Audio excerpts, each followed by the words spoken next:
Hi, this is a vlog style video all about my PCOS pregnancy journey with my second baby. If you're more interested in learning about how I conceived naturally, I'll link to that video up here.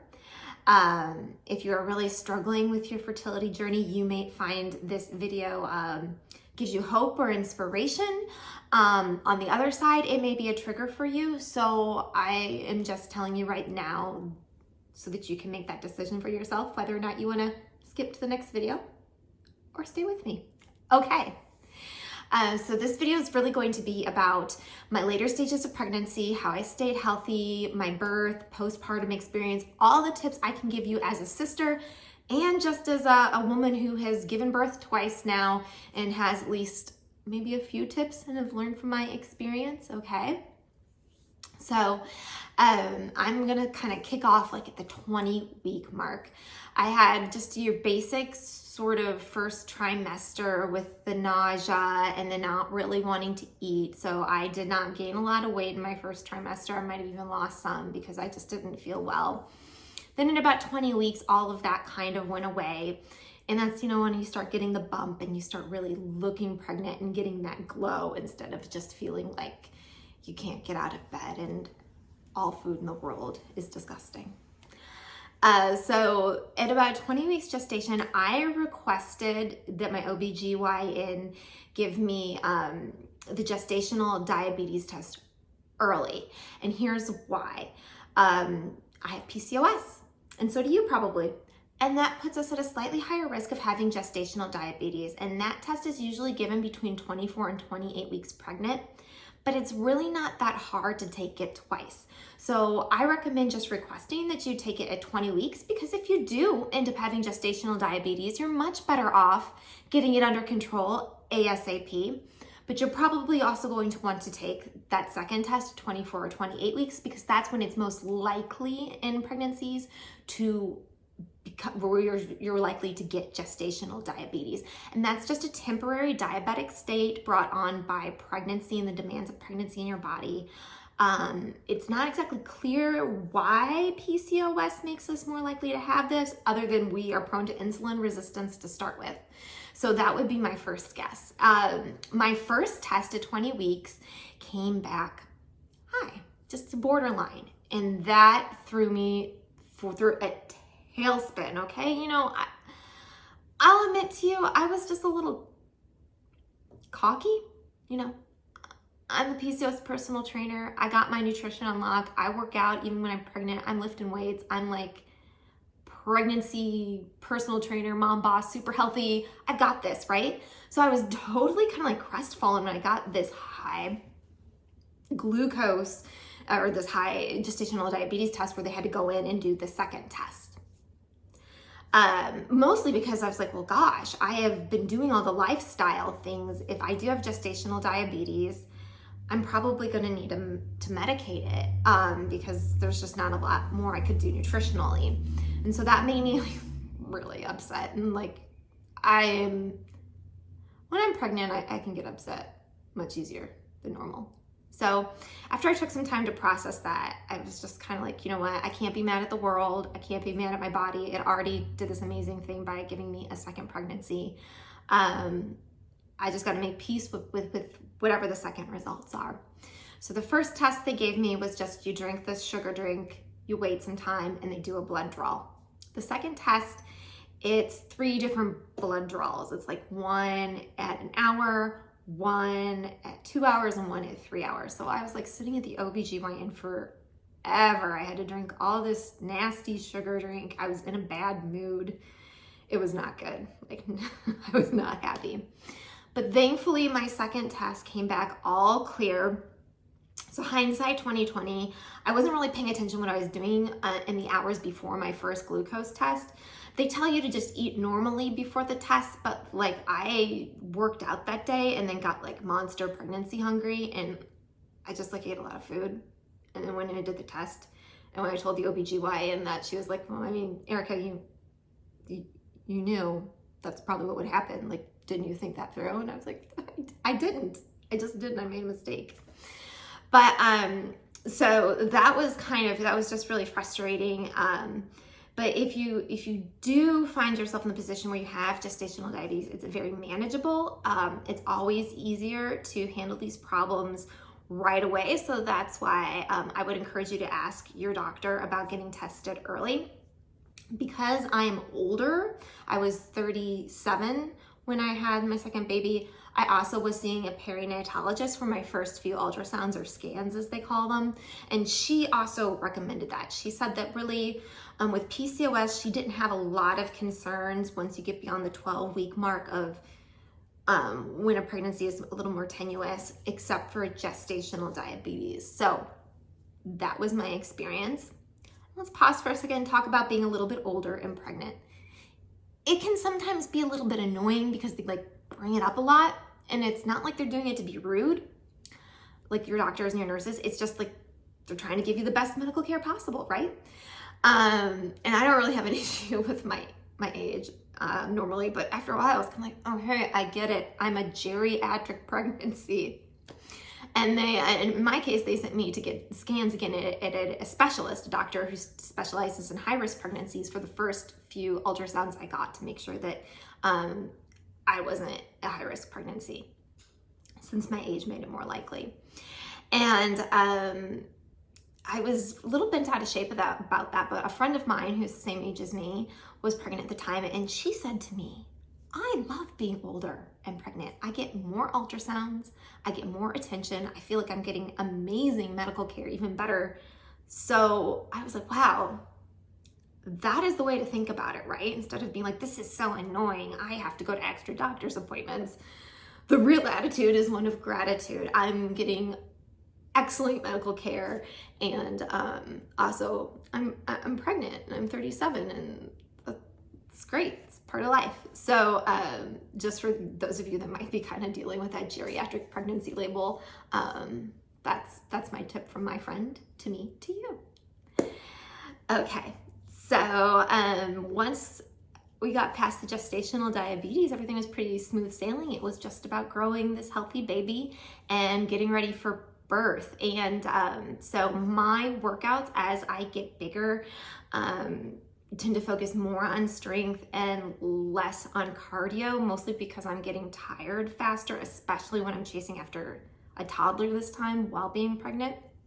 Some of the things that I really focus on in my workouts, they tend to slow down. I tend to take more rest breaks in between each set of strength training. I like to focus on hip flexibility and hip strength, because hip strength will help your posture and help prevent low back pain that's common in pregnancy. And hip flexibility is really helpful for the birthing process. Again, I also like to focus on posture. So doing exercises that strengthen up the muscles in the back of your shoulder and stretch out your chest muscles and really get that posture in gear, because not only are you putting all this weight with heavier breasts and a baby bump, and it's kind of making you sink forward, then you have the baby and your head is here all the time. The baby's face is in your boobs, your face is in your beautiful baby's face. You're always like this, you're like that, and there really is just no ergonomic way to hold a baby for that much of your life, and you're not thinking about that because you're in love and you're staring at this perfect face all the time. So this Mr. Burns or slouchy sort of head forward posture, I get it pretty bad. And I'm still working my way through it, and I'm a year postpartum, trying to open this all back up again. So it's a good idea to incorporate a lot of upper back exercises and chest stretching exercises in your prenatal workout. I decided this time around to try an actual online prenatal workout program that I really, really loved, and I will link to it in the description below. I'm not an affiliate for it or anything. I thought it was a great program. The workouts are long, but they're very thorough. So sometimes I found myself shortening them up just because my son usually plays while I work out, and he's got a good 20 to 40 minute window where he'll play independently before it's all over and he wants my attention again. So my workouts need to fit in that time. That's just the way my life works. And I'm not going to apologize for that, Sorry, that's the way it goes for me. Okay, So I will link to that workout program in the description. And she does a really good job of incorporating like hip flexibility, glute strength, and core strength in a healthy way, because even though you have this bump, you can still really strengthen your core and help yourself, you know, have that great posture going into birth and pregnancy and postpartum, excuse me. All right. So let's talk about birth prep. I took an in-person class in the Atlanta area before my son. But this time around, I didn't decide to take a class. I really went to YouTube and I got addicted to Sarah Levon's YouTube channel. And I think that, and I'll link that in the notes, in the description below. I love her channel if you're someone who is interested in having a as natural as possible birth in a hospital, which has been my goal with both of my children, was to just have as minimal interventions. I didn't want anything to happen to me medically that didn't need to be necessary, but I wasn't quite on board with home birthing. Not that, I mean, if you want to do it, I'm not saying don't. I just felt more comfortable at the hospital, and that's what it was really all about. So I pretty much watched every YouTube video I could on hers, and it totally refreshed me from all those things that I learned in my birthing class. And I'll go over some of them with you.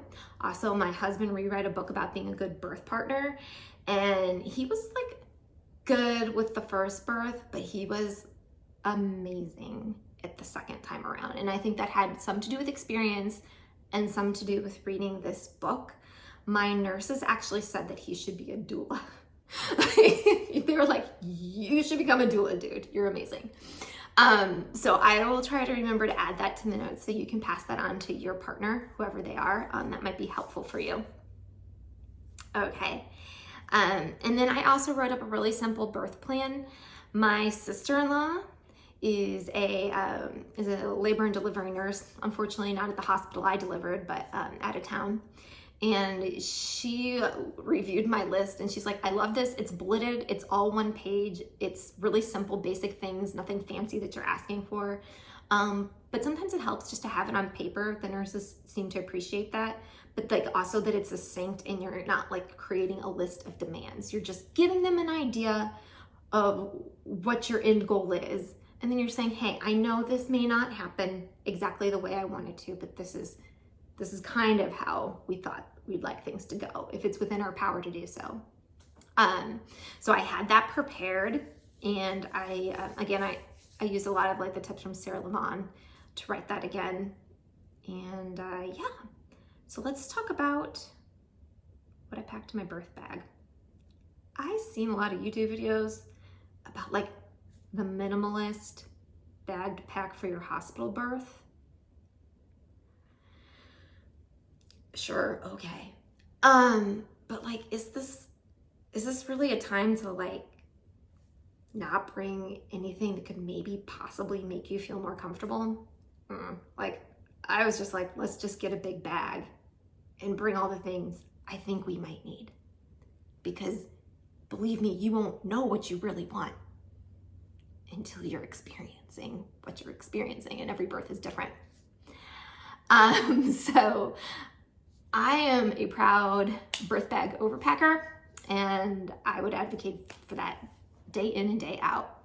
So things that I put in my birth bag was lots of comfy clothing options with elastic waist, but things that also weren't like sloppy. Like I kind of invested in some new loungewear just because it's a special time and you want to be really comfortable, and your stomach will kind of look like a deflated balloon.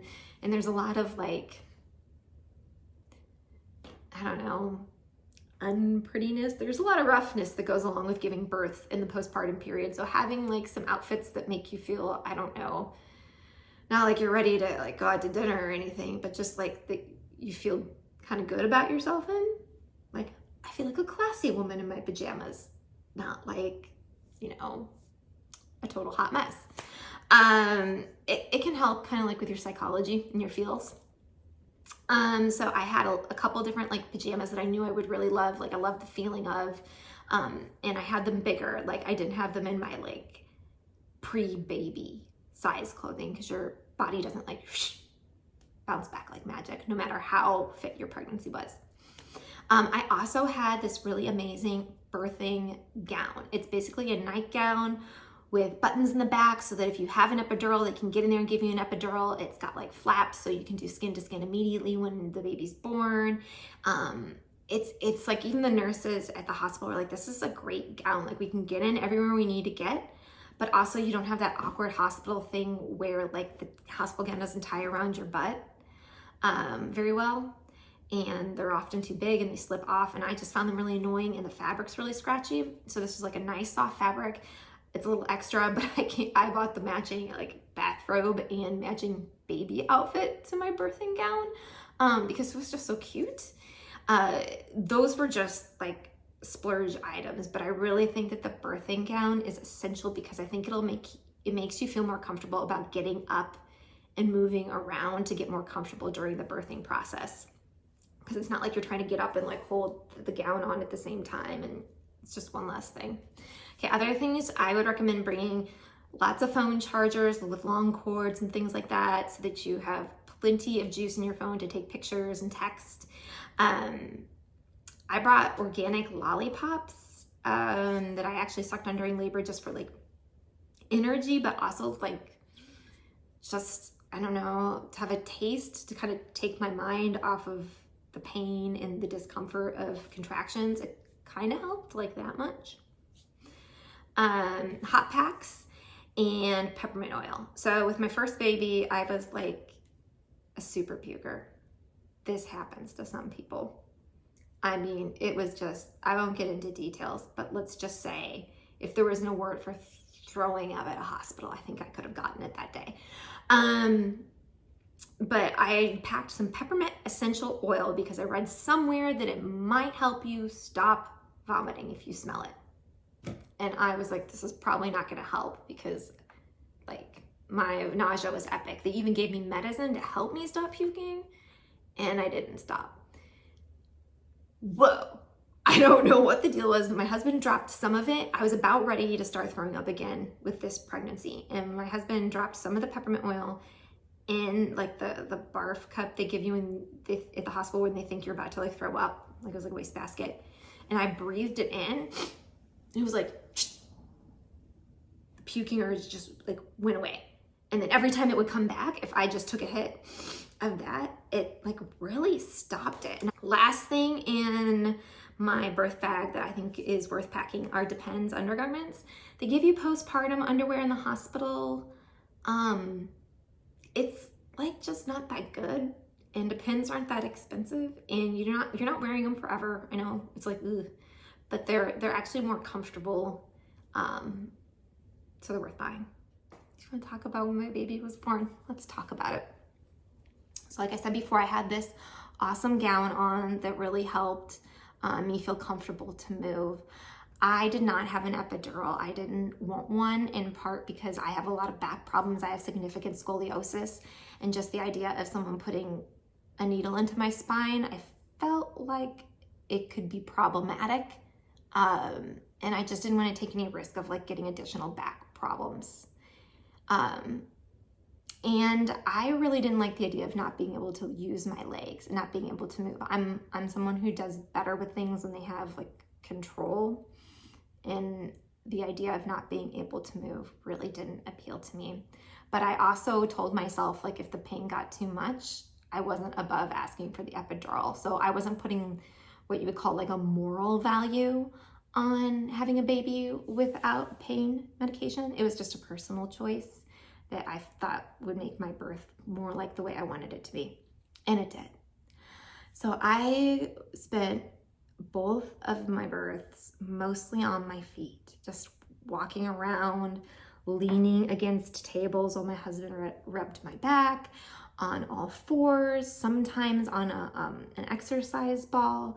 But really, there are two reasons for that. Again, I like to feel like I'm in control, not like just laid up in a hospital bed. But also gravity helps bring babies down and out. So it really is where you're supposed to be. If you're changing positions about every 15 minutes in birth, during labor, it usually does give you like a better chance of delivering naturally, from everything that I have read in my personal experience. So I was like constantly moving into different positions, and sometimes we would like run out of ideas of how I could be comfortable, and I would just ask my nurse, like, what birthing position haven't I tried yet? Maybe that'll be the one that gets me more comfortable. And then she'd throw some ideas out there and we'd try them. And it also kind of keeps you thinking about something else other than, ugh, ow. So I was in labor for about 7 or 8 hours before I started pushing. And at the time, the hospital head bed was up, and I was on kind of my forearms and my knees, and I had like a ball underneath my chest holding me up in the hospital, but the head was up. So I was on all fours, kind of leaning at the head of the bed. And when the pain gets really bad, one thing that I learned in birthing class is to keep, instead of like kind of screaming, ah, high pitch and bringing all this tension into your face, it's more to do like a moan or a yoga om. So I will try to show you what I mean. This is kind of embarrassing, but I was like, in my head, I really wanted to do kind of like a scream, like this hurt, and there was definitely more cursing involved, if I'm being honest, like low and slow profanity sometimes. But it really helps keep your body relaxed because you don't want to stiffen, okay? So that's another one of my big tips. So I was on all fours, and the nurse is like, I think you're ready to push. And I was like, I know I'm ready to push. And they called in my OBGYN, and they were kind of like, I think everybody thought that I was going to like flip over on my back and like lay down and start pushing. And I didn't really want to. My OBGYN was like, this position is working for you. I will find a way to get to where I need to be. You stay where you're comfortable. So that's, first, I have an amazing doctor. But she's like, if this position is working for you, we will figure out how to catch your baby, right? The first priority is your comfort. And so I was like, well, I want to stay here. This is what feels like, I feel like this baby's going to come out if I just keep doing what I'm doing. So I gave birth on all fours. I know it's a little National Geographic, a little kind of, granola crunchy or something, I guess, but it was like so great. First of all, I know it sounds really awkward to some people, but like my birthing gown kind of covered my butt. So I wasn't up in stirrups with my legs up in the air. I was just kind of in like a semi-normal, relatively for birth, private position.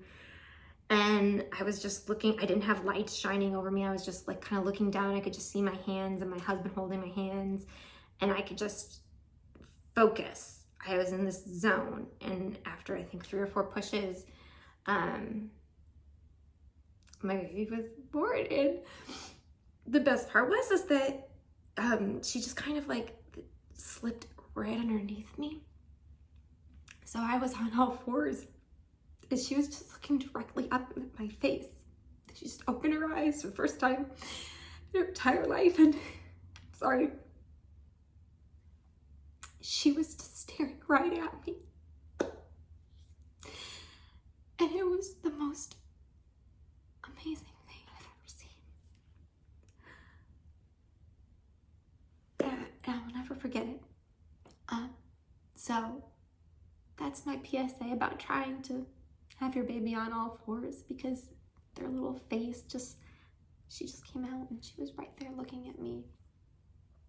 She didn't see the doctor or some lights or anything else. It was just the two of us for this just one moment. It was just so good. And and especially because first pregnancies and having a baby at all, but I mean getting to have 2 babies, it's not a guarantee when you have PCOS, or for anyone really. I don't want to make it act like it's a shot in the dark. A lot of women have babies when they have PCOS, but we as sisters, we know how special it is, and it's not a So it was just really great. So moving on, breastfeeding. For some reason, there's a couple different theories, and I don't think I'm going to get into them because I don't think they'll help you. Breastfeeding can be hard for women with PCOS, but sometimes breastfeeding is hard because you just didn't get off to a good start, and it may not be your PCOS. But I would encourage you when you go in, when you're giving birth, to tell them you have PCOS, so that and then say, and I'm going to need to see a lactation consultant, please, immediately, as soon as possible. And I would say that as soon as you walk into labor and they're taking notes, you want them to know you have PCOS.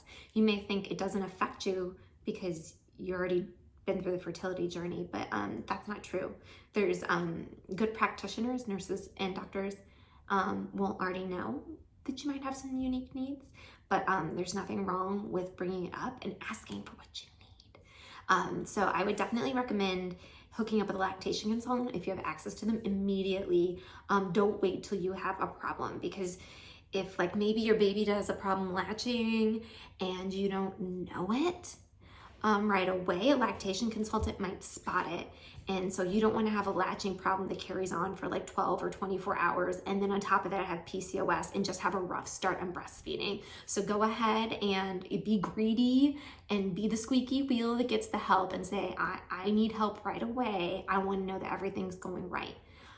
So when my girl was born, immediately, like right there, just started breastfeeding her after I picked her up and laid back down in the bed.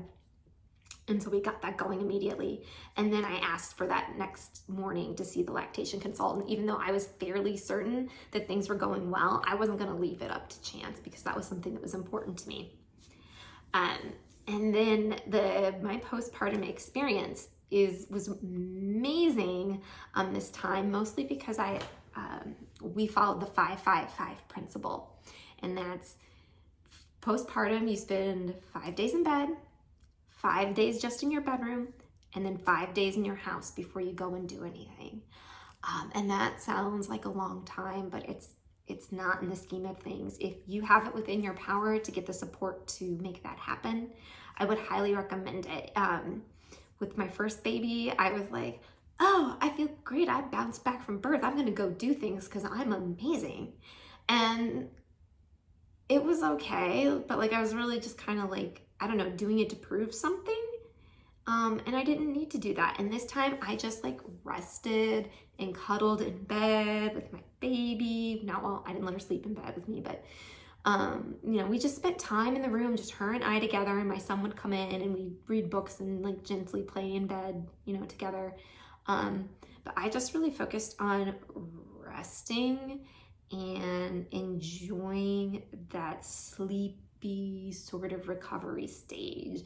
And I would say it was just a fantastic memory. Just kind of being cozy in my room with my baby, and then not really, rushing into all the other things like going out and showing off my baby, or, going and taking my baby somewhere and showing them off. And like, I don't know, like all that stuff is exciting too, but it's going to happen anyway. So just kind of use this postpartum time as a good reason to like stay in, quarantine yourself. And to make that happen, you're probably going to need to think ahead of time. So you're going to think ahead of time who's going to help you care for your other children, who's going to help your partner like keep the house in order. I highly recommend doing batch freezer cooking so you have a ton of healthy and tasty meals ready to go, because you also really shouldn't be focusing on weight loss at this point in this, really in the first kind of like month of postpartum. You should really just be focusing on eating foods you like that are healthy. So that you're making great breast milk and you're recovering and your body's getting nutrients, and you're not like scrambling for like takeout food every night because you're too tired to cook. And then, you're not getting the nutrition you need. Last thing, sleep deprivation is bad for PCOS. Newborn babies cause a certain amount of sleep deprivation. I suggest you get educated on baby sleep. I'm not an affiliate, but Taking Care of Babies, I think she's like the end all be all in the baby sleep game. Invest in her courses. Follow her stuff like it has been handed down to you from the heavens. And stick with it, because I think that it is the best way to get your baby sleeping in a developmentally appropriate way. She doesn't like push you to get your baby to sleep through the night before your baby's ready. It's all very gentle, but it all makes sense, and it's based off science. I think she says she's got the science of a nurse and the heart of a mama. Something like that. Anyways, I really, really liked the program. My first son was a terrible sleeper, and I think most of it had to do with us, not with him. Like, we just set him up with bad habits. This little girl slept through the night, like, I think it was under 2 months. She was sleeping through the night, and she's a great sleeper now. She's a year old, and she's still like the best sleeper. And that made a huge difference in how I felt postpartum. And also, just as far as PCOS goes, sleep deprivation contributes to insulin resistance. It contributes to sex hormone imbalances. It contributes to general unhappiness. It contributes to weight gain. What else does it contribute to that's not good for PCOS? I could go on forever. Depression and anxiety. And so really, sleep is so, so important for those of us living with PCOS. So anything you can do to make sure your baby gets a great night's sleep, because babies need sleep too. It's not just about you. You should go ahead and do. And my way of doing that was following the Taking Care of Babies program, like to the letter. And I would say I'm a very happy customer, obviously. And so, yeah, I think that's my birth story. What are the takeaway points? This is a long one. I'm gonna have to edit it a lot, or maybe I won't. I think the takeaway points are: get educated on birth, prepare for your postpartum experience, give yourself more time than you think you will to recover. Don't be in a rush to prove anything to anybody about how you bounce back from your pregnancy and your postpartum and you're ready for the world. Get educated on baby sleep, and make sure that you advocate for yourself with your physician. So getting that early gestational diabetes test and getting that early intervention with the lactation consultant at birth. Those are two things that sisters are probably going to have to ask for, to be honest. So know that it's okay to do that. I just told you to. So there you go. You have permission and encouragement to do so. Okay. All right. If you like this channel, if you want to know more about living well with PCOS, thriving in spite of PCOS, with some practical, no nonsense, but evidence-based ways of doing so, hit subscribe to my channel. Leave a comment below if there's something I talked about that you want me to go in depth on, and maybe I will. See you later. Bye.